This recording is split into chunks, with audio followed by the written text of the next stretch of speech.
There are a lot of games coming this year that want your attention, but I think one of them is about to become much bigger than people expect. Phantom Blade Zero is not just another flashy action game with a cool trailer and a bunch of slow-motion sword fights. After the latest 11-minute gameplay reveal, I honestly think we are looking at the next big hit. And yeah, that is a pretty bold statement, especially when the game is still months away from release. But look at what we have already seen.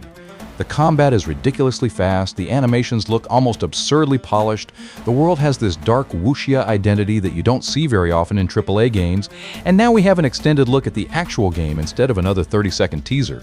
We even got the reveal that Donnie Yen is involved with the project as a creative consultant and plays Mo Yuan, which suddenly makes the martial arts side of this game even more interesting. But here is the thing, a great trailer does not make a great game. We have all been there. A game looks incredible in trailers, everyone gets hyped, and then 6 months later, nobody is talking about it. So why am I willing to go this far and say Phantom Blade Zero will be the next big hit? Because the more I look at this game, the more it feels like S-Game is not simply trying to make another action RPG. They are trying to build an identity around the way this game moves, fights, and feels. And that matters more than another checklist of features. Because if Phantom Blade Zero gets that part right, it could have something that a lot of big games are missing right now, a personality. And that is exactly where this gets interesting. Because the first thing that makes Phantom Blade Zero stand out is not actually the combat, it is the world around it. And once you understand what S-Game is trying to create with the Phantom world, the whole game starts making a lot more sense. And if you enjoy gaming news, game analysis, and the biggest upcoming releases, subscribe to LootVerse, because we have a lot more coming. Now let's talk about why Phantom Blade Zero feels so different. Phantom Blade Zero immediately looks different, because it is not trying to hide where its identity comes from.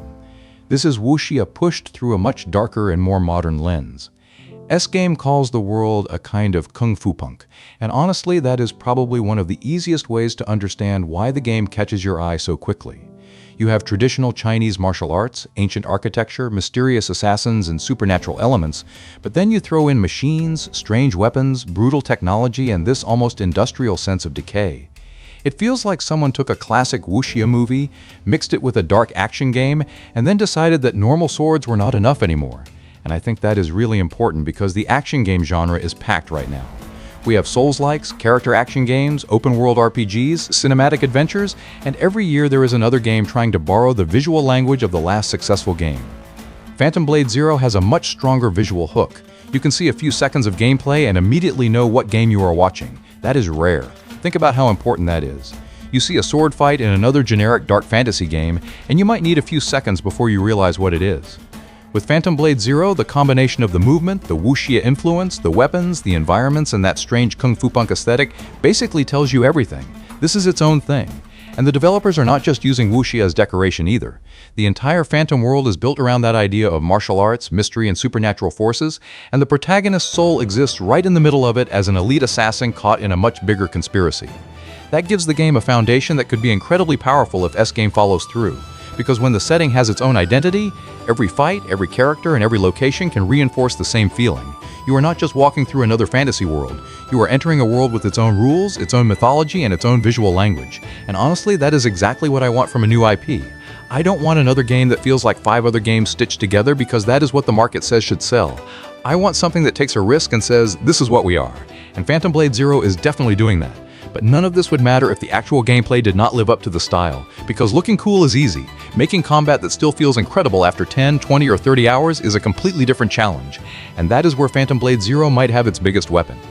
This is where Phantom Blade Zero starts getting really interesting, because honestly, looking cool is not enough anymore. We have seen plenty of games with incredible trailers, slow-motion sword fights, and animations that make you think, okay, this is going to be insane, only to play them and realize that the combat is actually just light attack, heavy attack, dodge, repeat. Phantom Blade Zero looks like it is trying to avoid that trap completely. The combat is extremely fast, but speed is not the most impressive part. What matters is how the game seems to treat every attack as part of a larger choreography. You are not simply waiting for an enemy to finish an animation so you can press the dodge button. You are reacting to movement, positioning yourself, changing weapons, and looking for those tiny moments where offense and defense almost become the same thing. That is actually very close to the philosophy behind traditional Chinese martial arts, where defending and attacking are not necessarily two separate actions. And you can feel that idea in the way Phantom Blade Zero presents its fights. The sword clashes are quick, aggressive, and extremely close, and the game wants you to feel like you are inside the choreography rather than watching it from a safe distance. That is a huge difference. And then there is the weapon design. Soul is not locked into one sword for the entire game. The developers have shown a ridiculous variety of weapons, and the goal seems to be making those weapons actually feel different instead of giving you 10 versions of the same attack animation. You can see blades, polearms, heavier weapons, and stranger tools that completely change the rhythm of an encounter. And that matters because variety only works when the player has a reason to engage with it. If every weapon just does more damage than the previous one, then congratulations, you have invented another loot screen. But if changing weapons changes how you approach an enemy, suddenly the system becomes much more interesting. The latest gameplay makes this even clearer because the fights are not presented as isolated boss arenas. There is movement, environmental interaction, multiple enemies, and transitions between encounters that make the combat feel like part of the world instead of a separate minigame. And now we know something that makes all of this even more interesting. Donnie Yen has been involved with the project as a creative consultant for its kung fu choreography, while also portraying Mo Yuan, Soul's father. That is not just a celebrity cameo. For a game that is selling itself on martial arts authenticity, having someone with Yen's background involved in the physical language of the combat gives the project a completely different level of credibility. And you can actually see why that matters when you watch the fights closely. The characters are not just swinging giant swords around because it looks cool. There is a sense of momentum, weight, and intent behind the movement. The attacks are designed to look like they belong to a martial arts movie, but they still have to work as gameplay. That balance is incredibly difficult. Because if you make combat too cinematic, the player starts feeling like they are just pressing buttons while the game does the cool stuff for them. If you make it too mechanical, you lose the fantasy of being an unstoppable martial arts assassin. Phantom Blade Zero seems to be aiming directly between those two extremes, and that is probably the most exciting part. Because if S-Game can maintain this level of responsiveness and spectacle for the entire game, then we are not just looking at a game with good combat. We could be looking at one of those games that makes people boot it up just to fight random enemies because the combat itself is the reward. But there is one problem. Amazing combat can carry a game surprisingly far, but it cannot carry everything. At some point, you need a reason to care about the person holding the sword, and that brings us to Soul.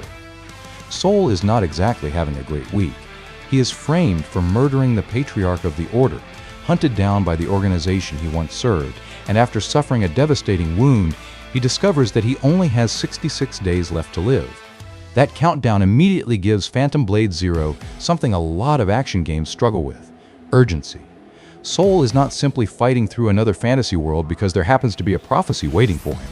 He is running out of time, and every step of his journey brings him closer to that deadline. The official story places him in the middle of a conspiracy involving the Order, and that gives the game a much darker foundation beneath all the flashy combat. And this is where the Phantom world becomes really interesting. It mixes Wuxia with supernatural elements, machinery, horror, and that strange kung fu punk identity, giving S-Game plenty of room to create something that feels genuinely different. I want weird characters, mysterious martial arts masters, strange locations, and enemies that make you stop and wonder what the hell you are looking at. Because incredible combat can make a great trailer, but a memorable world is what makes people remember the game years later.